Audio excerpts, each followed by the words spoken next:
down. So if you're a filmmaker like me, you probably find yourself drooling at these lightsaber looking tube lights. What you want to do is just throw them in the background of every project you do, because they're one of the few lights that also look good as practicals. Even your camera wants some of the action. When are we gonna do something like this? But then you search them online and you find out how much they actually cost. Jeez. Even the small ones are expensive. So you think to yourself, how good would the budget option be? So let's find out with this. This is the Waylight K21 RGB light tube, standing at a height of 30 centimeters, diameter of 4 centimeters, and weight of 270 grams, with an OLED display with tons of light features and modes. This is a filmmaking powerhouse. It's also the same size as a cucumber. For you technical folks, you'd be happy to know that this has a CRI of 95, which is pretty high and close to natural light, which has a CRI of 100.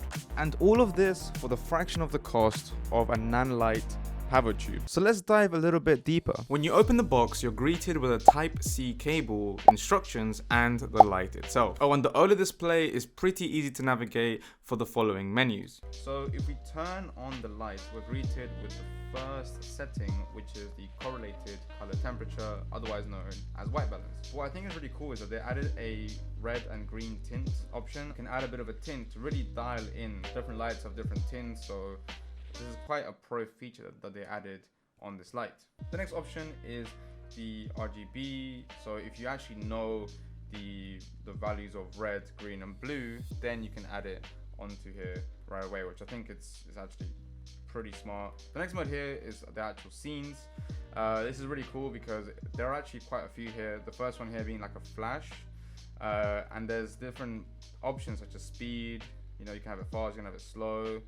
Have it normal, there's paparazzi mode, there's light bulb mode, just like the intro, SOS, candle, fireplace, pretty cool for like a whiskey ad or something.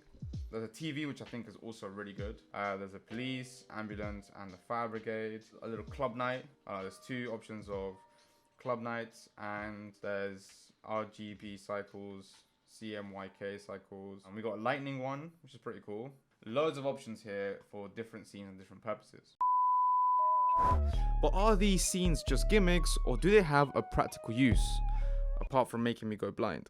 Oh, and did I mention they're magnetic? What do you think of my new set? I call it the table of content.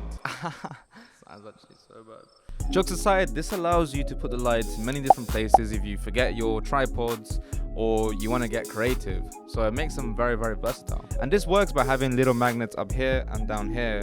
So you can pretty much put them anywhere, or you can hang them like that.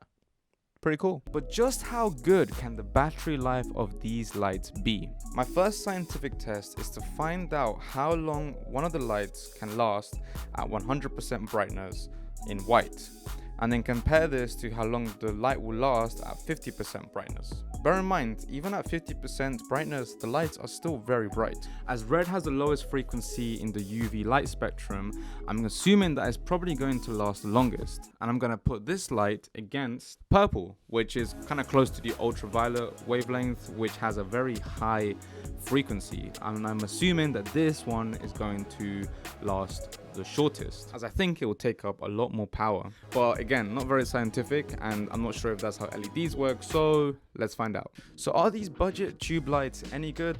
You know what, I would say so. For short length shoots, for the versatility, for kicker lights, for the fact that they're RGB, I'd say they're a pretty good steal for the price, but I think they're pretty high quality for what they are compared to the competition. And if you want to learn 3 creative RGB setups that you can use these lights for, check this video here.